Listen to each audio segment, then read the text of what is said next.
하나님께서 오늘 여러분에게 은혜 베풀어 주시기를 간절히 축원드립니다. 우리는 장례식의 일반적인 모습을 우리는 다 보고 알고 있죠. 죽은 자의 가족이 한쪽에서 울고 있고 또 그를 위로하는 사람들이 함께 있습니다. 그러면서 그가 어떻게 살았는지 살았을 때의 기억을 서로 이야기하면서 그렇게 위로를 합니다. 그러나 또 한편에서는 무덤이 준비되죠. 죽은 자가 가야 할 곳이 땅이기 때문입니다. 흙이기 때문입니다. 그것은 정해진 운명입니다. 그 가운데 어느 누구도 죽은 자가 다시 살아나리라, 그 자리에서 살아날 것이다, 이렇게 생각하는 사람이 없습니다. 어느 누구도 거기에서 죽은 자가 일어날 것이다, 이런 기대를 갖지 못합니다.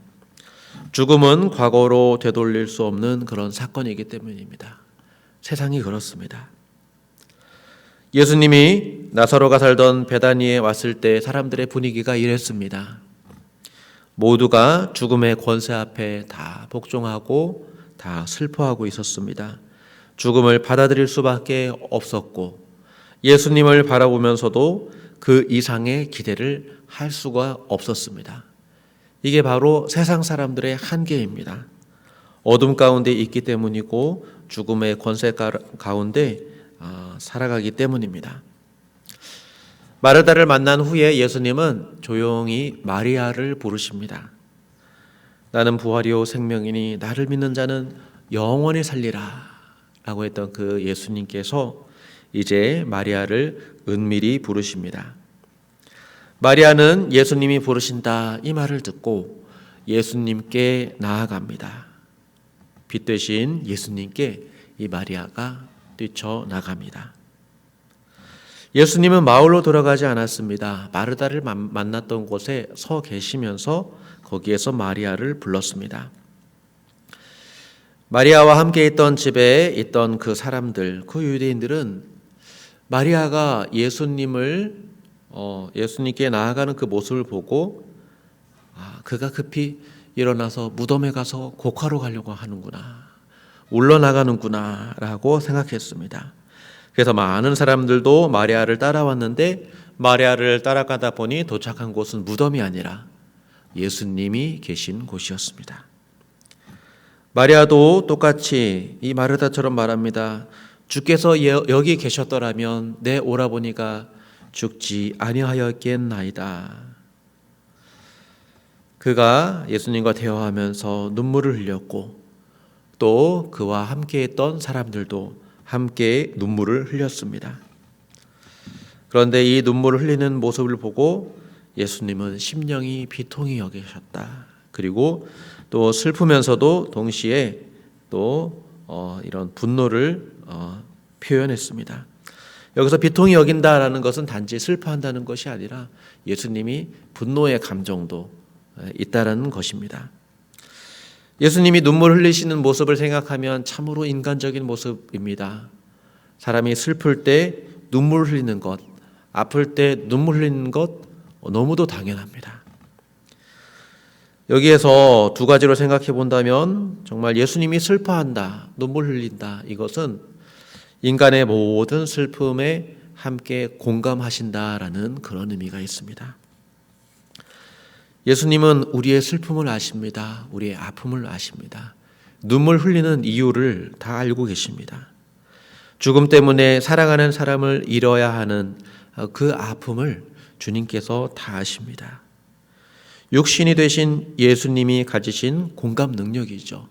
예수님이 그냥 육신으로 오신 게 아니라 이 모든 것들을 다 아시기 위해서 오신 것입니다.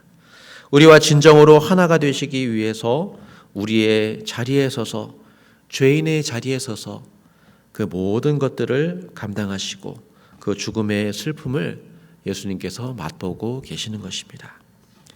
또 한 가지는 분노라고 말씀드렸습니다. 예수님은 이렇게 죄의 권세 아래에서 신음하고 있는 세상의 모습을 보고 분노하십니다.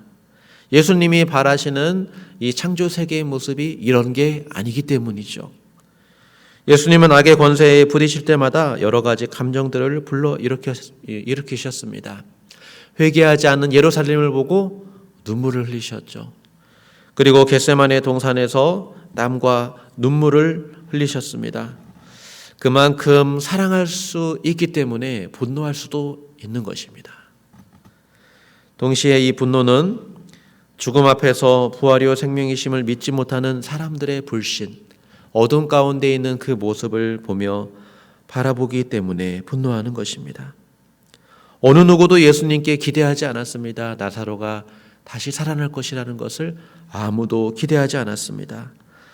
나사로가 다시 살아나는 그 기대를 사람들이 보여주지 않습니다. 예수님이 말씀하셨지만 그것이 지금 일어날 것이라고 사람들은 기대할 수 없었고 믿지 못했습니다.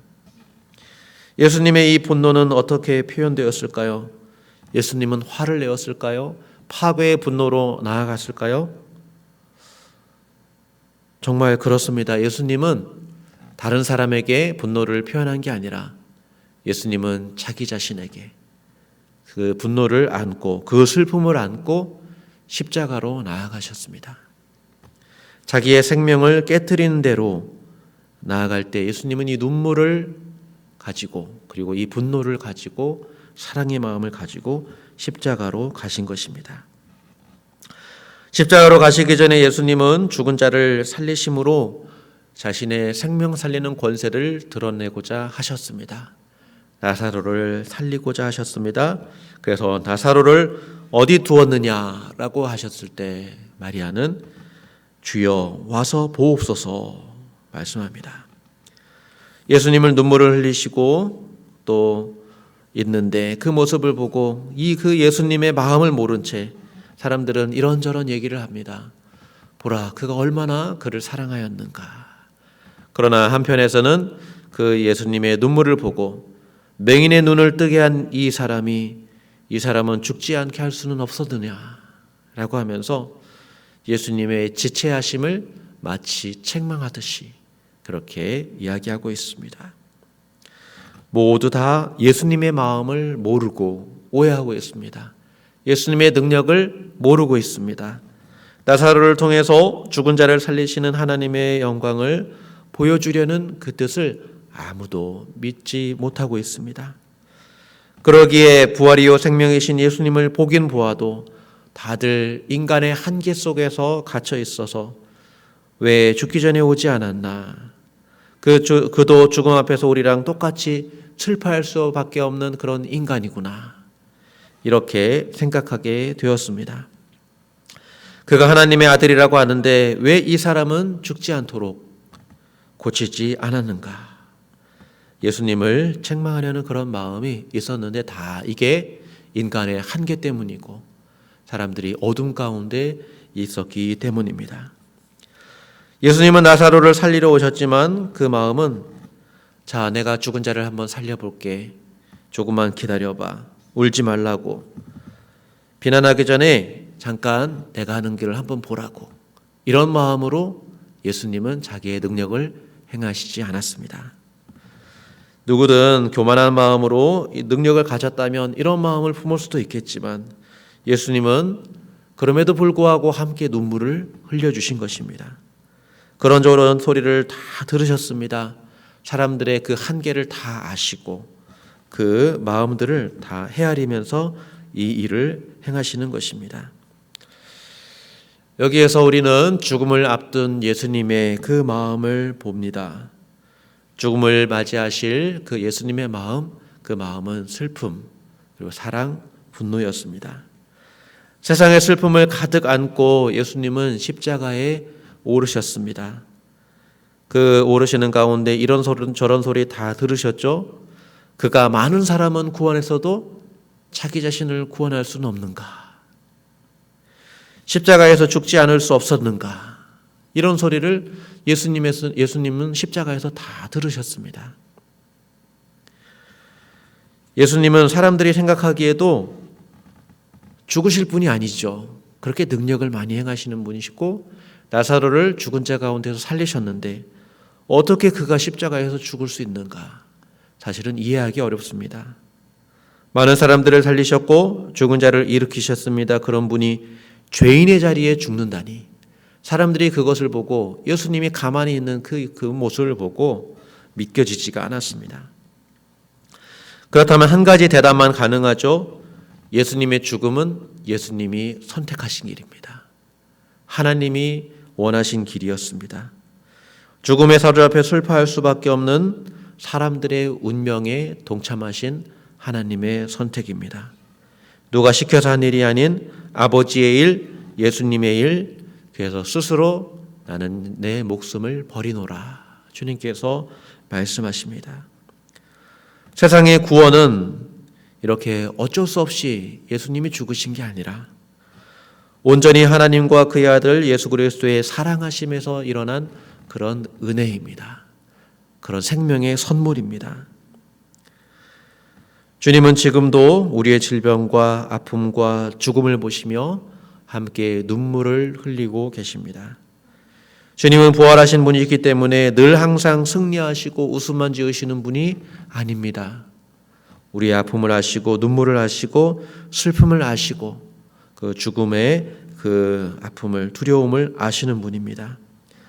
그 모든 것을 아시는 분이 우리의 주님이시고 우리의 구원자이십니다.